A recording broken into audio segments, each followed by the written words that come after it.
பழமுதிர் சோலை தந்தது என்று நாம் எடுத்துக்கொண்டிருக்கின்றோம். முருகன் திருமால் மருகன், சக்தியின் மகன், சிவபெருமானின் வடிவம், வள்ளி தெய்வானையின் மணாளன், இதெல்லாம் கேட்டுட்டு இருக்கோம் இல்லையா? இது எல்லாத்தையும் ஒரு இடத்துல காமிச்சா எப்படி இருக்குமோ அதுதான் பழமுதிர் சோலை. பழமுதிர் சோலையில் அழகர் கோவில் கீழே இருக்கின்றது. அந்த அழகர் கோயிலில் அந்த கள்ளழகரின் அழகை பாட பேச நமக்கு நாக்கு போருமா? வடவரையை மத்தாக்கி வாசுகியை நானாக்கி என்று பாடும்பொழுது அவர் சொல்வாரே இளங்கோவடிகள், உன்னை பற்றி பேசாத நான் என்னன்னா, உன்னுடைய கோவிலுக்கு வராத கால்கள் என்ன கால்கள், உன்னை பற்றி கேட்காத செவி என்ன செவி அப்படின்னு பாடுவார் இல்லையா? அப்பேற்பட்ட அந்த அழகன், அவந்த அழகர் கோவில் கள்ளழகர் கீழே இருக்கின்றார். அவரை பார்த்து கொள்வதற்கு நாம் சிறு தெய்வங்கள் என்று வழிபடக்கூடிய கருப்பண்ணசாமி இருக்கின்றார். 18ஆம் படி கருப்பன் இருக்கின்றார். இவர்களை எல்லாம் நாம் தரிசித்து விட்டு மேலே சென்றால் அந்த அழகு பழமுதிர் சோலை. நான் எப்பொழுதுமே சொல்றது, எல்லா இடத்துலையும் நமக்கு நிறைய வேலைகள் இருக்கும். வேலை முடிச்சுட்டு வந்தோன்னா ரிலாக்ஸ்டாக ஒரு இடத்துல இருக்கணும், அங்கேயும் போய் வேலை செய்யக்கூடாது. அப்படி ரிலாக்ஸ்டாக முருகப்பெருமான் வந்து அமர்ந்த இடம்தான் பழமுதிர் சோலை. ஒரு வேலையும் கிடையாது. நீங்கள் அந்த காட்சியை நீங்கள் பாருங்களேன். இங்கேன்னு நேர பார்த்தீங்கன்னா முருகப்பெருமான் வள்ளி தெய்வானை சமேதராக அப்படியே காட்சி கொடுத்துருவார்.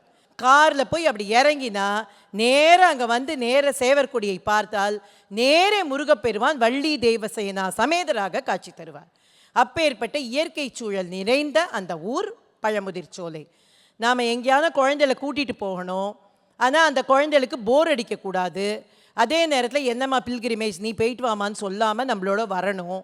அந்த வரும்பொழுது நொன்னு கேட்கக்கூடாதுன்னு நினச்சிட்டா பெஸ்ட் டூர் வந்து பழமுதிர் சோலை. ஏன்னா நீங்கள் ஒரு கோவில் ஐஷ்ணு போயிட்டு 4 கோயிலை காமிச்சுடலாங்க. அழகரை காமிச்சுடலாம், கருப்பண்ணசாமியை காமிச்சிடலாம், முருகப்பெருமானை காமிச்சுடலாம், நூப்புரகங்கையை காமிச்சுடலாம், ராக்காயி கோயிலை காமிச்சுடலாம். இது இத்தனையும் காமிச்சு ஒரே பேக்கேஜில் எல்லாத்தையும் முடிச்சுன்னு வந்துடலாம்.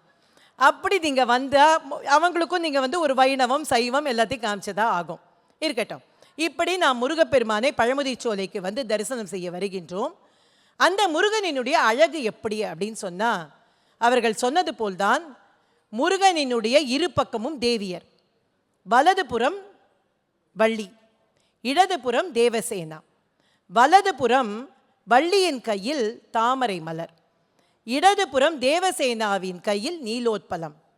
தாமரை இங்கே மலரக்கூடியது, நீலோத்பலம் தேவலோகத்தில் மலரக்கூடியது. தாமரை சூரியனை பார்த்து மலரக்கூடியது, நீலோத்பலம் சந்திரனை பார்த்து மலரக்கூடியது. முருகப்பெருமானின் வலது கண் சூரியன், இடது கண் சந்திரன், அக்னி பகவான் நெற்றிக்கண்ணில். இப்படி இருக்கக்கூடிய அந்த முருகப்பெருமான் வள்ளி தேவசேனா சமேதராக காட்சி தருவது நம்முடைய பழமுதிர் சோலையில். திருத்தணிகைக்கு போனால் நமக்கு எல்லாமே கிடைக்கும் அப்படின்னா, பழமுதிர் சோலைக்கு போனால் நமக்கு என்ன கிடைக்கும்? பழமுதிர் சோலைக்கு கட்டாயமாக போகணும். கல்யாணம் ஆகிறது முக்கியம் இல்லை. கல்யாணம் ஆனோம், குழந்தைகள் பிறக்கணும், மாமியார் மாமனார் நாத்தனார் எல்லாரும் இருக்கணும், குடும்பமாக சந்தோஷமாக இருக்கணும். அப்படி நம்மை குடும்பத்தோடு மகிழ்ச்சியாக வாழ வைக்கக்கூடிய பெருமான் என்றால் அந்த முருகப்பெருமான் தான். பழமுதிர் சோலை முருகப்பெருமான் தான். பழமுதிர் சோலையோடு முருகப்பெருமானின் கதையும் ஒன்றே ஒன்று இருக்குது. அதை மட்டும் சொல்லிட்டா நான் முடிச்சிடலாம். அந்த கதை என்ன அப்படின்னா, நாம் எல்லோரும் கேட்ட கதை தான், ஔவையாரோடு சம்பந்தப்பட்ட கதை. அந்த கதை, அந்த கோவில், அது நிகழ்ந்த இடம் எல்லாமே இன்றைக்கி பழமுதிர் சோலையில் இருக்குது. முருகப்பெருமான் ஆட்கொள்ள வருகின்றார் ஔவையாரை. மாடு மேய்க்கும் சிறுவனாக வருகின்றார். அந்த மரத்து மேலே உட்கார்ந்துருக்கார். களைப்பாக ஔவை பிராட்டியார் வந்து கொண்டிருக்கின்றார். ஔவை பிராட்டியிடம் கேட்கின்றார், என்னப்பா என்ன பாட்டி ரொம்ப களைப்பாக இருக்கா, ஏதானா சாப்பிட்றியா? என்னப்பா நீயே மாடு மேய்க்கும் சிறுவன், ஒன்றை என்ன இருக்குது? பழம் இருக்குது பாட்டி, இந்த மரம் முறுக்க பழம் இருக்குது, பழம் தரேன். சரி கொஞ்சம் கொடுப்பா. சுட்ட பழம் வேண்டுமா சுடாத பழம் வேண்டுமா? என்னப்பா இப்படிலாம் கேட்குற, சுட்ட பழம்னு ஒன்று இருக்காப்பா, சுடாத பழமே கொடுப்பா அப்படின்னு கேட்கிறாள். அவர் பழத்தை உலுக்குகின்றாள். அந்த மண் துவள்களை இது பண்ணுறதுக்காக பாட்டி இப்படி ஊதி சாப்பிட, என்ன பாட்டி நான் சுடாத பழம் தானே போட்டேன், ஏன் இதை இப்போ பழத்தை சுட்ட பழமாது ஏன் இப்படி ஊதி ஊதி சாப்பிடுகின்றாய் என்று கேட்டவுடன், இப்படிலாம் நம்மள்கிட்ட கேட்டால் நம்ம சொல்லுவோம், இன்னும் என்னப்பா உனக்கு ஏதோ ஆயிடுத்து உனக்கு அப்படின்னு சொல்லுவோம். ஆனால் பாட்டி உணர்ந்து கொள்கின்றாள், வந்தவன் சாமானியன் அல்ல, என்னை ஆட்கொள்ள வந்த என்னுடைய முருகப்பெருமான் என்று உணர்ந்து கொண்டு, நீ சாமானியவன் இல்லையேப்பா, யார் என்று சொல் என்று கேட்டபொழுது முருகப்பெருமான் காட்சி தருவதாக ஐதீகம். அந்த நாவற்பழ மரமும் அந்த நாவற்பழ மரத்திற்கு கீழே அந்த விநாயகரும் அந்த மரத்தை சுற்றி நல்ல வேலி அமைத்து நாம் சுற்றி வருவதற்கு ஏற்றபடி இன்றைக்கும் அந்த பழமுதிர் சோலையில் இருக்கின்றது.